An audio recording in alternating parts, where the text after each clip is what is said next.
2 million fake bank accounts under customers' names without their knowledge. Senator Elizabeth Warren eviscerated the bank chief in what is quickly becoming an epic 8-minute smackdown. Here's a taste. Have you returned one nickel of the millions of dollars that you were paid while this scam was going on? The board will take care of that. Have you returned one nickel of the money you earned while this scam was going on? And the board will do. I will take that as a no then. So you haven't resigned. You haven't returned a single nickel of your personal earnings. You haven't fired a single senior executive. Instead, evidently, your definition of accountable is to push the blame to your low-level employees who don't have the money for a fancy PR firm to defend themselves. It's gutless leadership.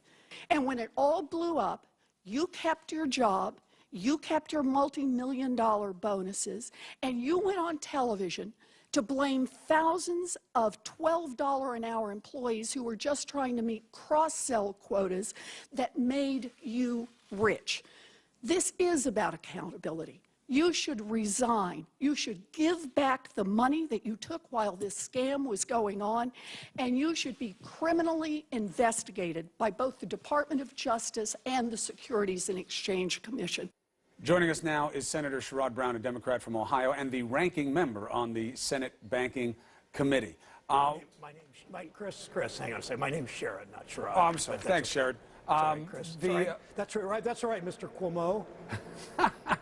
Go for it. I'll take it. A little levity is well intended in this conversation. So, Sherrod, let's talk about what this was about up there on Capitol Hill. What is the goal of what we saw Senator Warren there embodying in terms of outrage? What do you want here?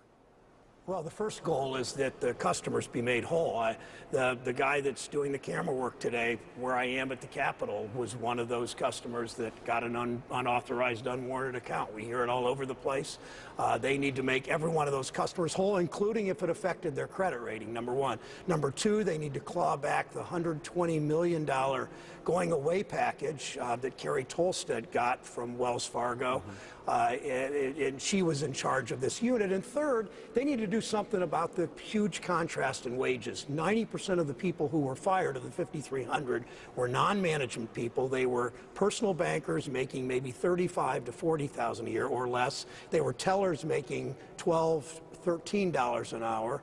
Well, bank executives benefited from that. The low-level workers are the ones that took the heat, lost jobs, and many of the low-level when I say low-level, I mean low-wage workers, just resigned. They walked away because they didn't want to be victimized by those high-pressure tactics and sort of forced into committing what might have been illegal acts. Senator, in the interest of precision, why should people have any faith in your ability to make anything happen here when you sent no one to jail for the huge financial scandal that launched the 2008 Depression? Senator Warren was born out of that scandal. I know because we went to her when I was at ABC News. She was at Harvard as a professor saying these people should go to jail. That was her introduction into politics, was being our official advisor on it at ABC News. No one went to jail. Why should the people believe that you'll get any accountability now? Well, that's a very good question, Chris. I mean, some people should go to jail. The Department of Justice should be more aggressive. There's no question about that. We saw a very aggressive Los Angeles prosecutor, Mr. Clark, who was there. I applaud what he did. I don't know if there will be criminal charges here. The more light we shine on them, the more likely that is to happen. I'm not a lawyer. I'm certainly not a prosecutor. I'm not in a position to do that. But I look at what's happened and what the people on top have shown little contrition, have had few wage clawbacks, and they keep going. That was the point of this hearing.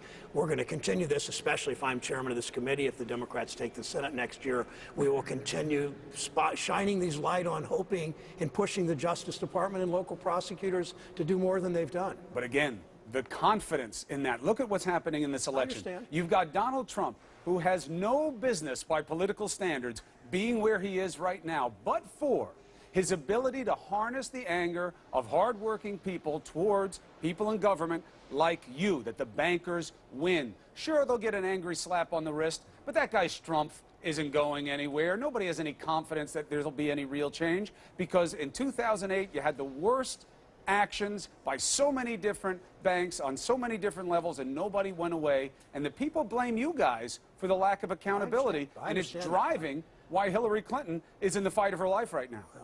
I don't disagree with any of that. I take a backseat to nobody in standing up to Wall Street. I mean, they and the Koch brothers spent $40 million to defeat me in 2012. So I understand what they do and how they play hardball. I also, and my wife and I live in zip code 44105 in Cleveland. My zip code in 2007 had more foreclosures in the first half of that year than any zip code in the country. I know people who have been foreclosed on. I'm in that neighborhood. You could see the anger that a lot of us felt yesterday towards the kind of abuse that these Wall Street executives have gotten away with. And we're going to keep coming down hard on them until there are resignations, there are clawbacks, and there's also eventually, and I'm not saying in this case, I don't know if there should be criminal indictments in this case, but the Justice Department needs to be more aggressive than it's been. You're exactly right about that. But the laws that the Department of Justice acts on comes from lawmakers like yourself. What are you going to change? Well, first of all, you beat back what the Republicans in the House are doing. As the Consumer Bureau levied their record $100 million fine. Last week, the House Financial Services Committee, in a party line vote, Republican leadership passed a bill to undermine the CFPB, so the Consumer Bureau. So we're playing defense with this Republican Party in Congress who suffered from collective amnesia as if there was never a bank crisis. And so many of them are in the tank with the big bankers and with Wall Street. We try to do things. I'm the author of the original bill to break up the big banks back in 2009. It was beaten back with got only two Republican votes. Some of my Democrats went south on it too. But I mean, as I said, I take a back seat to nobody on this, and I'm going to continue to be aggressive. And this Congress is, you look at the Koch brothers spending hundreds of millions of dollars to elect pro-Wall Street, pro-oil company, pro-tobacco, pro-NRA senators, and it's a fight. And the New York Times yesterday came out saying that Republicans now are slightly favored to hold the Senate because of that big money. So that's where the target should be. The anger should be directed at this big money, including Wall Street money, including money from some of these big bankers, these CEOs that are making 15 or 20 million a year. And that's part of the criticism of Hillary Clinton as well, that she's taken that campaign money. Senator Sherrod Brown. Well, Hillary Clinton she has a much better plan than Donald Trump on Wall Street. He's thrown in with this group that wants to deregulate. He'll take us back to where we were in the Bush days. Hillary's got to step forward on this that I think makes a lot of sense. And that's why people like Elizabeth Warren and Bernie Sanders and Jeff Merkley and I support her. But I'm saying, if the money corrupts, she's taking the money. That's why it raises suspicion. But, Senator, thank you for the conversation. We'll continue it. Senator Sherrod Brown. Chris. Thanks for being with us. Alice.